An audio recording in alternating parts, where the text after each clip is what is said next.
Hello guys, good morning everyone. सभी को राधे राधे, जय श्री कृष्णा। मैं रूबी देवी आप सभी का वेलकम करती हूँ साधना विजय एकेडमी प्लेटफॉर्म पर। आज की करंट अफेयर में क्या है खास जो हमारे एग्जाम पर्पस के लिए काफी इंपॉर्टेंट होगा और जो हमारे एग्जाम को इजी बनाएगा। तो देखते हैं आज की करंट अफेयर। लेकिन करंट अफेयर से पहले हम क्या स्टार्ट करते हैं, स्टेट। पहले हम अपना स्टेट कवर करेंगे, इसके बाद हम अपनी करंट अफेयर देखेंगे। तो जैसे कि आप जानते हैं, हमारा आज का स्टेट है बिहार। इससे पहले हम उत्तर प्रदेश को कंप्लीट कर चुके हैं, उत्तराखंड को पढ़ चुके हैं और अब बारी है बिहार की। बिहार के इंपॉर्टेंट फैक्ट्स क्या क्या होंगे, क्या क्या वहाँ की इंपॉर्टेंट चीजें हैं जो फेमस है, वहाँ के जीआई टैग, वहाँ की क्या क्या लोक नृत्य हैं, वहाँ पे क्या उसका स्थापना दिवस कब है, तो ये सब चीजें देखते हुए चलेंगे। जैसे कि हम जानते हैं बिहार की जो राजधानी है वो पटना है। पटना काफी फेमस भी है। तो बिहार की जो राजधानी है वो पटना है और सबसे ज्यादा जनसंख्या वाला जो क्षेत्र है वो भी बिहार का पटना ही है। बिहार के जो अभी वर्तमान में सीएम है वो है नीतीश कुमार जी, जो काफी लंबे समय से सीएम बनते आ रहे हैं। तो आइए एक झलक देखते हैं अपने बिहार स्टेट की कि बिहार स्टेट में क्या क्या चीजें हैं। स्टार्टिंग करते हैं बिहार और पटना से। बिहार की राजधानी क्या है? पटना है। बिहार राज्य का गठन कब हुआ?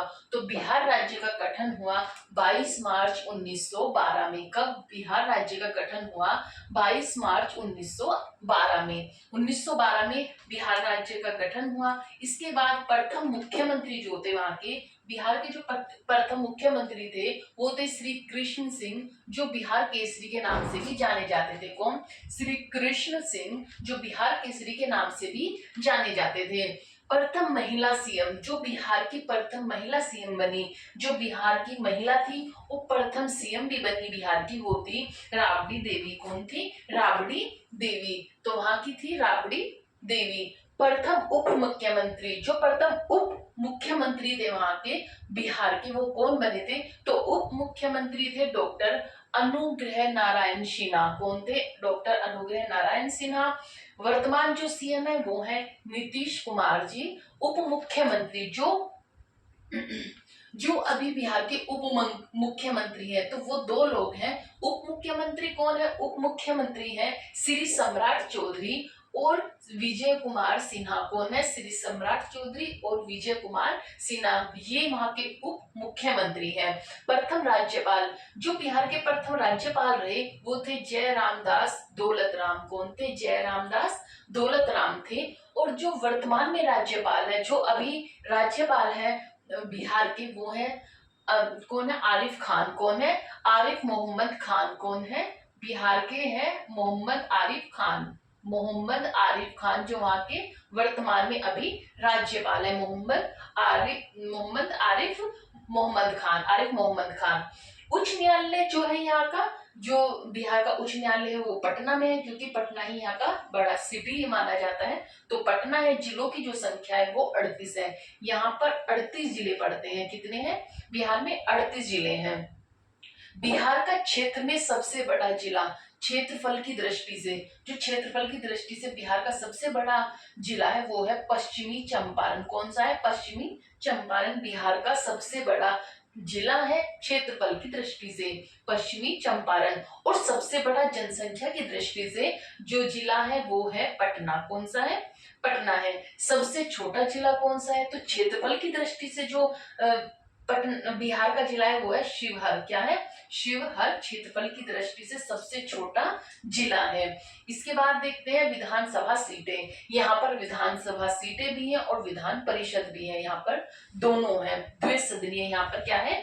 द्विसदनीय सभा है। तो यहाँ पे विधानसभा सीटें, विधानसभा सीटें, लेजिस्लेटिव असेंबली, कितनी सीटें हैं यहाँ पर? तो ये है 243, 243, 243। और विधान परिषद जो लेजिस्लेटिव काउंसिल है वो कितनी है? 75। कितनी? 75 सीटें हैं। जो यहाँ पे लोकसभा की सीटें हैं, ये है लोकसभा की सीटें 40, और जो राज्यसभा की सीटें हैं वो है 16। लोकसभा की सीटें बिहार में कितनी है? 40, और राज्यसभा की सीटें जो है वो कितनी है? 16। नेक्स्ट है भारत का सबसे बड़ा पशु मेला। भारत का जो विश्व का सबसे बड़ा पशु मेला है, ये एशिया का भी सबसे बड़ा पशु मेला माना जाता है। तो ये है सोनपुर का मेला, जो कि काफी फेमस है, जो सोनपुर में भरा जाता है। ये क्या है? सोनपुर का पशु मेला सबसे बड़ा मेला है ये, भारत का भी और एशिया का भी। तो ये कौन सा है? सोनपुर पशु मेला। सर्वोच्च चोटी, जो बिहार की सर्वोच्च चोटी है, जो सर्वोच्च चोटी है वो कौन सी? तो वो है सोमेश्वर। कौन सी है? सोमेश्वर बिहार की सबसे ऊंची चोटी है। बिहार का पड़ोसी देश कौन सा है? बिहार किससे अपनी बाउंड्री शेयर करता है? तो वो करता है नेपाल से। बिहार नेपाल से अपनी बाउंड्री शेयर करता है। जो पड़ोसी देश है वो नेपाल है। पड़ोसी राज्य कौन कौन से हैं? तो जो बिहार अपनी बाउंड्री शेयर करता है राज्यों से, वो है उत्तर प्रदेश, पश्चिम बंगाल और झारखंड। झारखंड बिहार का ही अंग है। बिहार को तोड़कर क्या बनाया गया था? झारखंड बनाया गया था। बिहार को तोड़कर झारखंड बनाया गया था। कब? 15 नवंबर 2000 में। कब? 15 नवंबर 2000 में बिहार का ही हिस्सा झारखंड था, तो बिहार में से क्या बनाया गया? झारखंड को बनाया गया। तो इसके पड़ोसी राज्य कौन कौन से हुए? उत्तर प्रदेश, पश्चिमी बंगाल और झारखंड। ये है इसके जो पड़ोसी राज्य थे। और पड़ोसी देश कौन सा हुआ? वो हुआ नेपाल। पड़ोसी देश है नेपाल। इसके आगे चलते हैं राजकीय पशु। जो बिहार का राजकीय पशु है, सॉरी, जो बिहार का राजकीय पक्षी है वो है गोरैया, और जो पशु है वो है गोर बैल। कौन है? बैल। तो राजकीय पक्षी क्या है? ये है गोरैया। राजकीय पुष्प क्या है? वहां का जो पुष्प है वो क्या है? वो है गेंदा। गेंदा का फूल आपने सुना होगा, गेंदे का फूल येलो कलर का होता है, तो वो क्या है? गेंदा का फूल। राज्य के जो खेल है, बिहार का जो राज्य के खेल है उसे कबड्डी है। कबड्डी जो खेल है वो राज्य के खेल कहाँ का है? बिहार का है। राज्य के वृक्ष जो है वो पीपल है। पीपल का वृक्ष जो है वहां का राज्य के वृक्ष माना जाता है। और जो राज्य के चिन्ह माना जाता है वो है बोधि वृक्ष। कौन सा? बोधि वृक्ष। तो ये कौन सा है? बोधि वृक्ष है। और राज्य के पशु, जैसे कि मैंने आपको बताया, गोर और बैल को माना जाता है। राज्य के पशु क्या है? गोर। बैल को क्या बोला जाता है? गोर बोला जाता है। तो ये राज्य के पशु हैं बिहार का। महापर्व, जो बिहार के पर्व है, जो छठ पूजा है बिहार की, ये फेमस है। तो बिहार में जो महापर्व के रूप में मनाया जाता है ये है छठ पूजा, जो काफी बड़े और बहुत ही बड़ी मात्रा में जो बिहार के लोग हैं बहुत ही हर्षो उल्लास के साथ इसे बनाते हैं। तो ये क्या है? ये है छठ पूजा बिहार की। जो राज्य के फल है बिहार का वो है आम। क्या है? राज्य के फल है आम। प्रमुख पर्यटन स्थल, जो प्रमुख पर्यटन स्थल है बिहार के वो क्या है? एक तो है बोध गया। बोध गया जहाँ पर महात्मा बुद्ध को ज्ञान की प्राप्ति हुई थी, तो वो क्या है? बोध गया। फिर है नालंदा विश्वविद्यालय। कौन सा? नालंदा विश्वविद्यालय। और जो कि अभी इसे क्या करने का वो किया जा रहा है कि इसे फिर से रिस्टार्ट करने की तैयारी की जा रही है, नालंदा विश्वविद्यालय को, जो कि ध्वस्त कर दिया गया था। और ये प्राचीन काल में काफी बड़ी एक विश्वविद्यालय के रूप में समृद्ध थी। देश विदेश से यहाँ पर लोग पढ़ने आते थे, लेकिन क्या किया गया? इसे मुगल के राजा के द्वारा ध्वस्त कर दिया गया, जला दिया गया, जिससे कि ये क्या हुआ? ये अब खंडहर के रूप में हमें मिलती है। तो अब इसका क्या हो रहा है? इसे रीस्टार्ट करने की तैयारी की जा रही है नालंदा विश्वविद्यालय को। वैशाली, जो वैशाली है ये क्या है? ये महावीर स्वामी का जन्म स्थल है। महावीर स्वामी का जन्म स्थल है।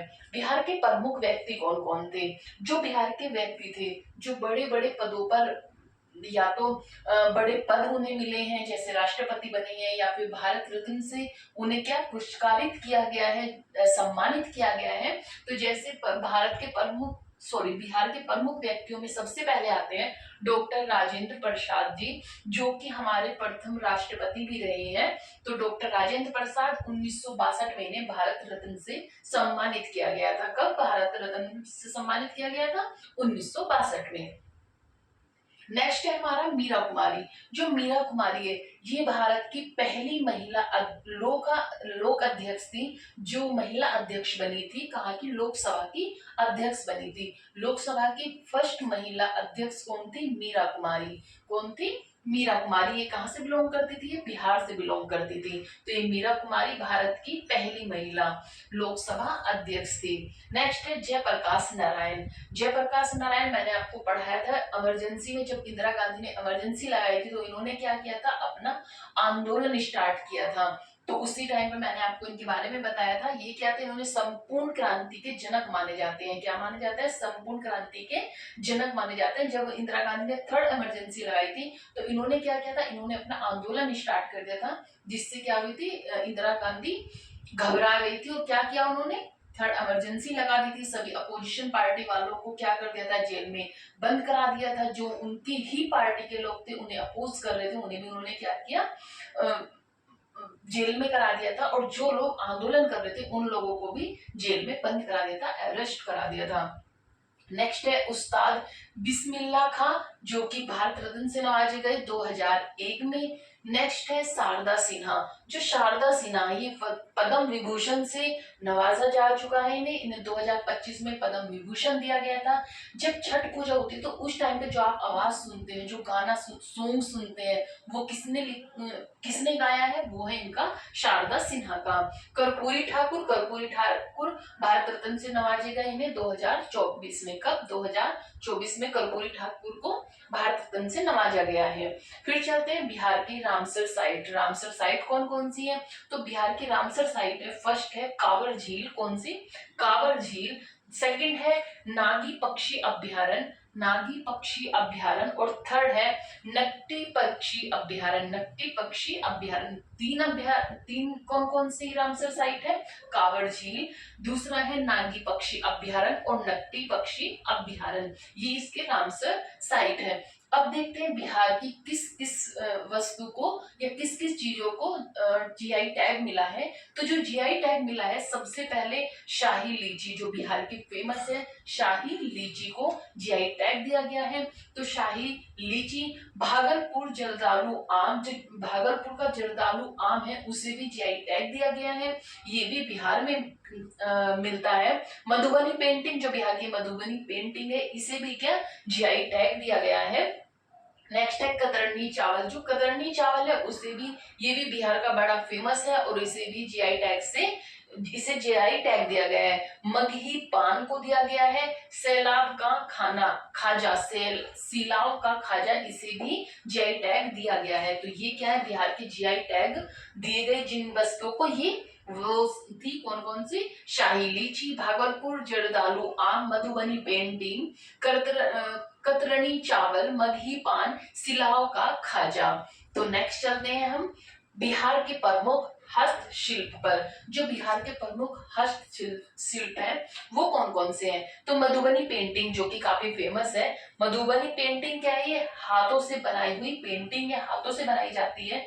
चावल कुछ रंगों से इसे सजाया जाता है, तो ये हाथों से बनाई जाती है। सेकंड है मंजूषा कला। कौन सी है? मंजूषा कला को भी कैसे बनाया जाता है? हाथों से बनाया जाता है। फिर देखते हैं प्रमुख लोक नृत्य, जो बिहार के प्रमुख लोक नृत्य हैं वो कौन कौन से हैं?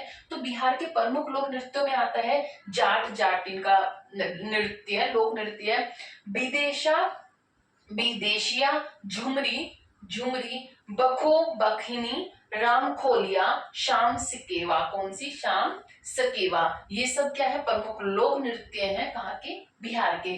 अब चलते हैं बिहार का राष्ट्रीय उद्यान, नेशनल पार्क कौन सा है? तो वाल्मीकि राष्ट्रीय उद्यान, जो इसका इकलौता क्या है, नेशनल पार्क है। कौन सा है? वाल्मीकि राष्ट्रीय उद्यान। ये कहाँ पर है? ये है पश्चिमी चंपारण में। कहाँ पर? पश्चिमी चंपारण में पाया जाता है। ये है बिहार के कुछ इंपोर्टेंट फैक्ट्स जो एग्जाम में काफी बार पूछे जाते हैं। बिहार के जो टीचर के एग्जाम होते हैं, बिहार से रिलेटेड जो बिहार स्टेट होता है या फिर बिहार पीसीएस होता है, इन सब में क्या ये क्वेश्चंस पूछे जाते हैं। तो बिहार से रिलेटेड मैंने आपको ये सब फैक्ट्स बताए जो काफी इंपोर्टेंट थे। इंपोर्टेंट जैसे कि लोकसभा सीट, राज्यसभा सीटें एग्जाम में काफी बार पूछी जा रही हैं, जैसे विधानसभा सीटें और जो विधान परिषद सीटें, ये भी एग्जाम में काफी बार पूछी जा रही है। क्योंकि क्या होता है, जैसे अभी जो वर्तमान में सीएम चल रहे हैं, ये हमें बेसिकली मतलब कि जनरली याद रहते हैं, लेकिन जो ये जैसे कि प्रथम सीएम कौन थे, विधानसभा सीट कौन सी है, लोकसभा सीटें कौन सी हैं, तो ये क्या नए नए क्वेश्चंस निकालकर पूछे जा रहे हैं। तो ये एग्जाम में काफी टाइम पूछे जाते हैं। बिहार की किस वस्तु को जीआई टैग मिला, 4 ऑप्शन दे देंगे, इसमें से आपको चूज करना है कि कौन सा जीआई टैग मिला है या फिर लोक नृत्य कौन सा है बिहार का। तो ये काफी बार एग्जाम में पूछे जा रहे हैं, तो इसमें से कोई भी क्वेश्चंस बन सकते हैं। तो इसीलिए अगर आप इसे रिवाइज करते हुए चलेंगे तो क्या होगा, हमारे जो स्टेट है वो कंप्लीट भी हो जाएंगे। हमें अपने भारत की ज्योग्राफी पता चलेगी, कहाँ पर कौन सा नृत्य, सब चीजें की कहाँ कहाँ पर होती हैं। उससे हमारी जो एक ज्योग्राफिकल जो स्ट्रक्चर है वो हमारी क्या बनेगी, स्ट्रॉन्ग बनेगी। तो इसी के साथ हमारा ये बिहार का टॉपिक खत्म होता है। इसके बाद हम चलते हैं करंट अफेयर पर। आप सब इसका स्क्रीनशॉट ले लीजिए और अच्छे से याद करेगा। अगर आपको ये मेरा पढ़ाया हुआ समझ आया हो तो वीडियो को लाइक करना और सब्सक्राइब करना और शेयर भी करना। तो आप इसका स्क्रीनशॉट लीजिए। नेक्स्ट चलते हैं हम अपनी करंट अफेयर पे। आई होप आपने स्क्रीनशॉट ले लिया होगा। अब चलते हैं अपनी करंट अफेयर के कुछ क्वेश्चंस को देखते हुए। ऑलराइट, देखते हैं next current affair. Current affair का फर्स्ट क्वेश्चन देखते हैं, जैसे कि है प्रकृति बहाली के लिए AIM4 नाटू रे पहल किसने लॉन्च की। तो ये किसने लॉन्च की, ये की है FAO ने। किसने, FAO ने, food and agriculture organisation. FAO की फुल फॉर्म क्या है, फूड एंड एग्रीकल्चर ऑर्गेनाइजेशन ने इसकी पहल की है। ये क्या है, ये है AIM4 जो है नाटू रे। नाटू रे, जो ये नाटू है और रे इसे बोलते हैं नेचर, और रे का है रिस्टोरेशन। प्रकृति की बहाली के लिए, प्रकृति की बहाली के लिए पहल क्या है, ये है AIM4 नाटू रे मिशन। ठीक है, ये जो पहल की गई है, लॉन्च की गई है, प्रकृति के बहाली के लिए की गई है। तो ये पहल की जो ये रिस्टोरेशन है, इसमें किसने फंडिंग की है, तो इसमें जो AIM4 नाटू रे में फंडिंग की है, ये की है यूके ने, इंग्लैंड ने। किसने की है, यूके इंग्लैंड ने की है। कितनी की फंडिंग की है, तो ये की है $9 मिलियन की। कितनी, $9 मिलियन। कितना, $9 मिलियन की फंडिंग की है। किसमें की है, इसमें AIM4 नाटू रे में फंडिंग की है। ये कब स्टार्ट होगा, तो ये कब से कब तक होने की संभावना है, तो 2025 से लेकर तो 2028 के बीच इसकी चलने की संभावनाएं हैं। फिर देखते हैं, ये हुआ हमारा FAO। इसी में कुछ और देख लेते हैं, जैसे IUCN क्या है, IUCN जो है ये है international union for conservation of nature. अच्छा, जो ये FAO है, इसकी जो स्थापना हुई थी, FAO की स्थापना हुई थी 16 अक्टूबर 1945 में। कल 16 अक्टूबर 1945 में इसकी स्थापना हुई थी। और जो 16 अक्टूबर है, इसे हम किस में मनाते हैं, वर्ल्ड फूड डे के रूप में मनाते हैं। किसे मनाते हैं, FAO को। जो इसका हेडक्वार्टर है, FAO का जो हेडक्वार्टर है वो है रोम में, इटली के रोम में इसका हेडक्वार्टर है। ये हुई FAO के बारे में कुछ इंपोर्टेंट फैक्ट्स। अब देखते हैं हम IUCN, जो ये international union for conservation of nature है। ये क्या है, ये है जो रेड डेटा बुक होता है, रेड डेटा बुक होता है, उसे जारी जो करता है वो कौन करता है, ये करता है IUCN। कौन करता है, IUCN। रेड डेटा बुक जो जारी करता है IUCN करता है। इसके जो हेड है, जो अध्यक्ष है, वो कौन है, वो है रजान अल मुबारक। कौन है, रजान अल मुबारक। ये कहाँ से बिलोंग करते हैं, तो ये बिलोंग करते हैं संयुक्त अरब अमीरात से। कहाँ से, संयुक्त अरब अमीरात से। जैसे FAO आया था तो मैंने सोचा कुछ और जैसे संगठन है, अंतरराष्ट्रीय जो ऑर्गेनाइजेशन है, उन्हें ले लेते हैं, उनकी फुल फॉर्म देखकर, उनके हेडक्वार्टर, उनके अध्यक्ष को देखते हुए चलेंगे, जिससे कि हमें क्या होगा, थोड़ा याद भी रहेगा और रिवीजन होता जाएगा। तो ये हुआ IUCN का हेड, जो हेड है वो कौन है, रजान अल मुबारक है, संयुक्त अरब अमीरात से बिलोंग करते हैं। इसका जो हेडक्वार्टर है वो है ग्लेड में। कहां पर, ग्लेड में, स्विट्जरलैंड के ग्लेड में क्या है इसका हेडक्वार्टर है। और इसमें 1400 से ज्यादा सदस्य इसमें शामिल हुए हैं। नेक्स्ट है हमारा WWF। WWF की फुल फॉर्म क्या है, WWF की फुल फॉर्म है world wide fund and nature. World wide fund and nature. इसकी स्थापना कब हुई? तो इसकी स्थापना हुई 1961 में। कब हुई? 1961 में। इसका जो हेडक्वार्टर है, इसका हेडक्वार्टर भी स्विट्जरलैंड के ग्लैड में है। कहां पर? स्विट्जरलैंड के ग्लैड में है। और इसका जो प्रतीक चिन्ह है, जो WWF का प्रतीक चिन्ह है, वो है पांडा। क्या है? पांडा इसका प्रतीक चिन्ह है। तो इसका प्रतीक चिन्ह क्या है? पांडा। फिर देखते हैं हम CITES की फुल फॉर्म। CITES क्या है? तो CITES है कंजर्वेशन ऑन इंटरनेशनल वाइल्ड फोना एंड फ्लोरा। फोना एंड फ्लोरा ये क्या है? ये है वन्य जीव व वनस्पति की लुप्त प्राय जो ये फोना और फ्लोरा क्या होता है? वन्य जीव और वनस्पति की लुप्त प्राय में अंतरराष्ट्रीय व्यापार पर नियंत्रण करना। जो भी हमारी वन्य जीव हैं या वनस्पतियां हैं लुप्त प्राय होने वाली हैं, और उन पर क्या करना? उनके व्यापार पर नियंत्रण करना किसका काम है? CITES का। किसका? CITES का ये काम है कि जो भी लुप्त प्राय जैसे वन्य जीव है या कोई वनस्पति है, उसकी जो व्यापार है, उसके बेचने पर, उसके व्यापार करने पर नियंत्रण करना किसका काम है? इस संगठन का काम है, ऑर्गेनाइजेशन का काम है, जो है कन्वेंशन ऑन इंटरनेशनल वाइल्ड फोना एंड फ्लोरा। नेक्स्ट देखते हैं, रक्षा मंत्री राजनाथ सिंह ने एशिया के सबसे बड़े, याद रखने वाला क्वेश्चन है, एशिया के सबसे बड़े एरो इंडिया शो का उद्घाटन कहाँ किया? तो ये क्या है? बेंगलुरु में। कहां पर किया? बेंगलुरु में। इसका उद्घाटन क्या है? ये क्या है? एशिया का सबसे बड़ा एरो इंडिया शो है। एरो इंडिया शो है, तो ये कहां पर है? बेंगलुरु में इसका उद्घाटन किया। नेक्स्ट न्यूज पर चलते हैं। नेक्स्ट न्यूज है हमारी, वनडे इतिहास में दूसरे सबसे ज्यादा छक्के लगाने वाले जो खिलाड़ी बने हैं, उसकी उपलब्धि किसने हासिल की है? तो वो है रोहित शर्मा। जो वनडे के इतिहास में जो सबसे ज्यादा दूसरा जो खिलाड़ी है, दूसरा सबसे ज्यादा छक्के लगाने वाले जो खिलाड़ी है, उसकी उपलब्धि हासिल की है किसने? रोहित शर्मा ने। नेक्स्ट न्यूज है हमारी, आर्टिफिशियल इंटेलिजेंस पर तीसरा वैश्विक सम्मेलन कहाँ हुआ? आर्टिफिशियल इंटेलिजेंस पर जो तीसरा हमारी वैश्विक सम्मेलन कहाँ पर हुआ? तो तीसरा वैश्विक सम्मेलन हुआ है कहाँ पर? पेरिस में। कहाँ पर?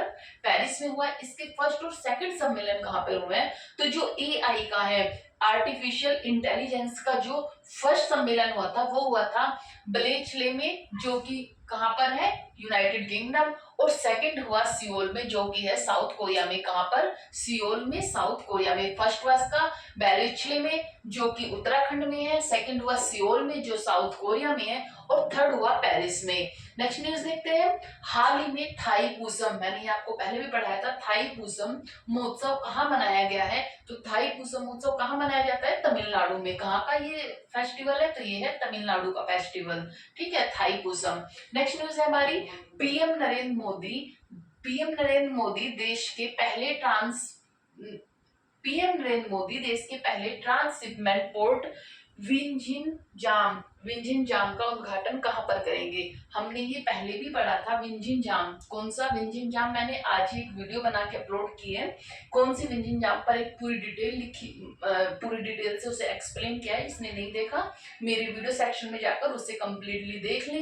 वो ऐसे 12-15 मिनट की क्लास है, उसमें आपको इसकी सारी नॉलेज मिल जाएगी कि कहाँ कहाँ पर ये पोर्ट है। मैंने मैप के थ्रू बहुत ही डिटेल में उसे समझाया हुआ है। तो जो विंझिनजाम का उद्घाटन कहाँ पर हुआ है? केरल में हुआ है। केरल के तिरुवनंतपुरम में। कब हुआ ये? 2 मई 2025 में। प्राकृतिक रूप से ये क्या है? गहरा है। प्राकृतिक रूप से इसकी गहराई कितनी है? 18 से 20 मीटर इसकी गहराई है। इसीलिए ये क्या अपनी एक अलग छाप बनाता है। नेक्स्ट न्यूज है हमारी, भ्रष्टाचार धारणा सूचकांक 2024 में 180 देशों में, कितना? 180 देशों में से भारत को कौन सा स्थान मिला है? तो वो मिला है 96 स्थान। कितना? 180 में से हमारा 96वां स्थान है, 96 प्लेस पर है। नेक्स्ट न्यूज है हमारी, राजा भलिंद्र सिंह ट्रॉफी से किसे सम्मानित किया गया? जो राजा भलिंद्र सिंह ट्रॉफी है किसे दी जाती है? ये दी जाती है कि जो गेम में सबसे अच्छा प्रदर्शन करता है, सबसे अच्छा प्रदर्शन करता है, मेडल जीतता है, उसे ये ट्रॉफी दी जाती है। तो 80th हमारे जो 38th हमारे नेशनल गेम हुए थे, इसमें सर्विसेज किसने, सर्विसेज ने ये पुरस्कार जीता है। जो ये हमारे 38th नेशनल गेम हुए थे, इसका जो शुभंकर था वो कौन था? मोली था। और ये कहाँ पर हुए थे? ये हुए थे उत्तराखंड में। कहाँ पर हुए थे? ये उत्तराखंड में हुए थे। और शुभांकर कौन था? इसका मोली शुभांकर था। नेक्स्ट न्यूज है हमारी, रूस के विजय दिवस समारोह में, किसमें? विजय दिवस समारोह में, समारोह में 2025 में भारत का प्रतिनिधित्व कौन करेंगे? तो इसके लिए इनविटेशन आया था मोदी जी के लिए, नरेंद्र मोदी जी के लिए, लेकिन क्या हुआ, पहलगांव के अटैक के जो यहाँ पे अटैक हुआ है उसके वजह से उन्होंने अपनी ट्रिप कैंसिल कर दी है। तो इसके बदले कौन जाएगा वहां पे? वहां जाएंगे हमारे रक्षा मंत्री राजनाथ सिंह जी। कौन जाएंगे? राजनाथ सिंह जी। और राजनाथ सिंह जी पहले भी वहां पर गए थे। कब गए थे? वो गए थे रूस के कैलिनग्राद में। कहाँ पे? कैलिनग्राद में, जहाँ पे आईएनएस तुशील, कहाँ पर? आईएनएस तुशील की कमीशनिंग समारोह हुआ था। तो उसमें कौन गए थे? राजनाथ सिंह जी वहां पर भी गए थे। जो ये विजय दिवस है, रूस का ये विजय दिवस है, ये क्यों मनाया जाता है? तो ये मनाया जाता है, क्या हुआ था 1945 में, 1945 में सोवियत संघ ने जर्मनी को आत्मसमर्पण करने पर विवश कर दिया था। और उसके उपलक्ष्य में, उसकी विजय के उपलक्ष्य में ये विजय दिवस मनाया जाता है। और ये इसकी कौन सी वर्षगांठ है? 80वीं वर्षगांठ है। कौन सी? 80वीं वर्षगांठ है। ये थे हमारे करंट अफेयर के करंट अफेयर के टॉपिक्स, जो कि आपको आई होप समझ आए होंगे। इसका आप स्क्रीनशॉट ले लीजिए। अगर आपको ये वीडियो अच्छी लगी है तो लाइक और सब्सक्राइब कर दीजिए और शेयर भी कर दीजिएगा। ये हुई हमारी करंट अफेयर, जो कि हमारे थे इम्पोर्टेंट फैक्ट्स और इम्पोर्टेंट न्यूज विद स्टेट